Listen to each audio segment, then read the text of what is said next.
হাসরের ময়দানে যখন আপনি যখন কঠিন মুসিবতের মধ্যে পড়ে যাবেন, ওই তালিবুল ইলমটা যাকে আপনি ভালোবেসে আপনার ঘরের মধ্যে রেখেছিলেন, খাওয়িয়েছিলেন, মহব্বত করে একটা পোশাক দিয়েছিলেন, একটা টুপি দিয়েছিলেন, একটা আতর দিয়েছিলেন, এক কাপ চা খাওয়িয়েছিলেন, ওই তালিবুল ইলমটা কাল হাসরের ময়দানে আপনার সঙ্গী হয়ে যাবে। ডাক দিয়ে বলবে, মাওলা, ও মানিক মাওলা, আমি আলেম হওয়ার জন্য ওই লোকটা আমাকে মহব্বত করেছিল, আমাকে খাইয়েছিল, আমাকে পোশাক কিনে দিয়েছিল, আমাকে কোরআন কিনে দিয়েছিল, আমাকে একটা টুপি কিনে দিয়েছিল। ও আল্লাহ, এই লোকটা যেভাবে আমাকে দুনিয়াতে মহব্বত করেছিল, ভালোবেসেছিল, আজকে এই লোকটাকে ছেড়ে আমি জান্নাতের মধ্যে যাব না। পড়েন না সুবহানাল্লাহ। কুন আলিমান আও মুতাআল্লিমান, তোমরা আলেম হও অথবা আলেমের ছাত্র হও। পড়েন না সুবহানাল্লাহ। তোমরা আলেম হও অথবা আলেমের ছাত্র হও, অথবা আলেমকে ভালোবাসো, আলেমকে মহব্বত করো, কিন্তু আলেমের বিরোধিতা করো না, আলেমকে ঘৃণা করো না। যদি ঘৃণা করো তাহলে তোমরা ধ্বংস হয়ে যাবে। পড়েন আল্লাহু আকবার। বাবাজিরা আমার, বন্ধুরা আমার, আজকের জামানায় আমরা অনেকেই আলেমদেরকে, মাদ্রাসার ছাত্রদেরকে মহব্বত করি, আবার কিছু লোক আছে আলেমদেরকে বাস দেয়। আছে না নাই? কি বলেন, আছে না নাই? আলেম পাইলেই ঠাট্টা মস্কারি করে। আছে না নাই? কি বলেন? আছে। আল্লাহর হাবিব বলেছেন, সাবধান, আলেমদেরকে অপমান করিও না, আলেমদেরকে ধোঁকা দিও না, আলেমদের বিরুদ্ধে আচরণ করো না, তাহলে ধ্বংস হয়ে যাবে। বাবাজিরা আমার, বন্ধুরা আমার, আলেমের কেমন শান, তালিবুল ইলমের কেমন শান, আমার নবী হাদিস শরীফে ইরশাদ করছেন, একজন হক্কানি আলেম অথবা তার ছাত্র যদি কোনো গ্রামের রাস্তা দিয়ে হেঁটে যায়, গ্রামের রাস্তা দিয়ে হেঁটে যাওয়ার কারণে ওই গ্রামের মুর্দাগানের কবরের আযাব 40 দিনের জন্য বন্ধ করে দেওয়া হয়। করেন আল্লাহু আকবার। বাবাজিরা আমার, বন্ধুরা আমার, এখানে আমরা যারা বসা আছি, কিছুদিনের ব্যবধানে অন্ধকার কবর আপনার চিরস্থায়ী ঘর হয়ে যাবে। ঠিক না বেঠিক? বাবাজিরা আমার, বন্ধুরা আমার, গভীর মনোযোগ। 20 বছর, 30 বছর, 50 বছর পর হয়তো আপনি এই দুনিয়ার মাটির নিচে থাকবেন। ঠিক না বেঠিক? কিন্তু মোগল ভাই যেই মাদ্রাসা প্রতিষ্ঠা করেছে, এই মাদ্রাসা থাকবে কি থাকবে না?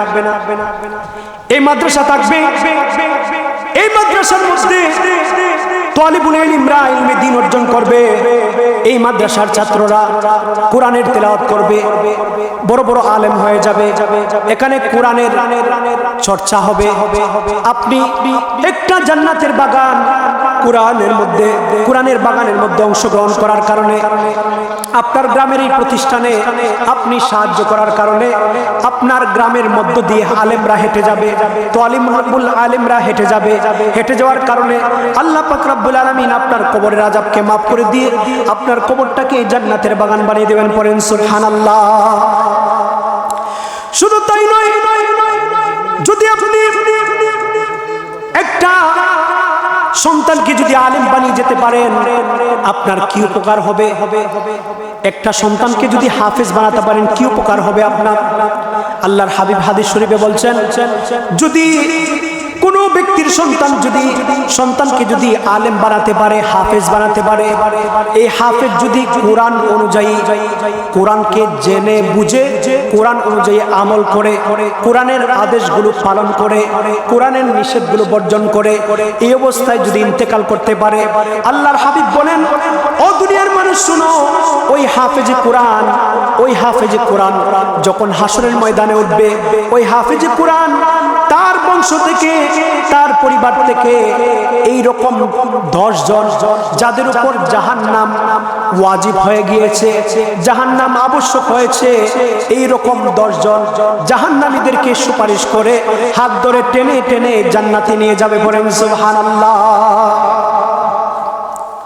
বাবাজিরা আমার, বন্ধুরা আমার, হাসরের ময়দানে কেউ আপনার পরিচয় দিতে চাইবে না।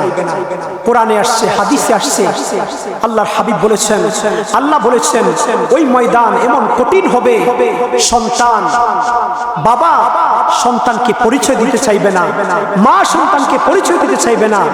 ওই ময়দানে আপনার সঙ্গী কেউ নাই, আপনার সাথী কেউ নাই, কিন্তু আপনার একটা সন্তানকে যদি হাফেজ বানান, আলেম বানান, ওই আলেম ওই হাফেজ দাঁড়িয়ে যাবে, ডাক দিয়ে বলবে, ও মাওলা, আমি আলেম হওয়ার কারণে, হাফেজ হওয়ার কারণে আমাকে জান্নাত দিচ্ছেন, কিন্তু যেই বাবা যেই মা মাথার গাম পায়ে ফেলে আমাকে হাফেজ বানিয়েছিল, কষ্ট করে উপার্জন করে আমাকে হাফেজ বানিয়েছিল, এই বাবা এই মা কে ছেড়ে আমি জাহান্নামে জান্নাতে যাব না। পড়েন না সুবহানাল্লাহ। শুধু তাই নয়, আপনার গ্রামের মধ্যে মাদ্রাসা, মাদ্রাসার একটা ছাত্র আপনি লজিং রাখলেন, মাদ্রাসার ছাত্রকে ছেলের মতো খাওয়ালেন, আদর করলেন, ভালোবাসলেন, মহব্বত করলেন। এটাও নয়, মাদ্রাসার একটা ছাত্রকে দেখে আপনার ভালো লাগলো, মাদ্রাসার একটা ছাত্রকে একটা পাঞ্জাবি বানিয়ে দিলেন, একটা কোরআন শরীফ দিলেন, একটা টুপি দিলেন মহব্বত করে, একটা আতর দিলেন মহব্বত করে। আল্লাহর হাবিব বলেন, ওই মহব্বত করার কারণে কাল হাসরের ময়দানে ওই আলেমটা, ওই তালিবুল ইলমটা আপনাকে সুপারিশ করার জন্য চলে যাবে। পড়েন না সুবহানাল্লাহ। হাসরের ময়দানে যখন আপনি যখন কঠিন মুসিবতের মধ্যে পড়ে যাবেন, ওই তালিবুল ইলমটা যাকে আপনি ভালোবেসে আপনার ঘরের মধ্যে রেখেছিলেন, খাওয়িয়েছিলেন, মহব্বত করে একটা পোশাক দিয়েছিলেন, একটা টুপি দিয়েছিলেন, একটা আতর দিয়েছিলেন, এক কাপ চা খাওয়িয়েছিলেন, ওই তালিবুল ইলমটা কাল হাসরের ময়দানে আপনার সঙ্গী হয়ে যাবে। ডাক দিয়ে বলবে, মাওলা, ও মানিক মাওলা, আমি আলেম হওয়ার জন্য ওই লোকটা আমাকে মহব্বত করেছিল, আমাকে খাইয়েছিল, আমাকে পোশাক কিনে দিয়েছিল, আমাকে কোরআন কিনে দিয়েছিল, আমাকে একটা টুপি কিনে দিয়েছিল। ও আল্লাহ, এই লোকটা যেভাবে আমাকে দুনিয়াতে মহব্বত করেছিল, ভালোবেসেছিল, আজকে এই লোকটাকে ছেড়ে আমি জান্নাতের মধ্যে যাব না। পড়েন না সুবহানাল্লাহ।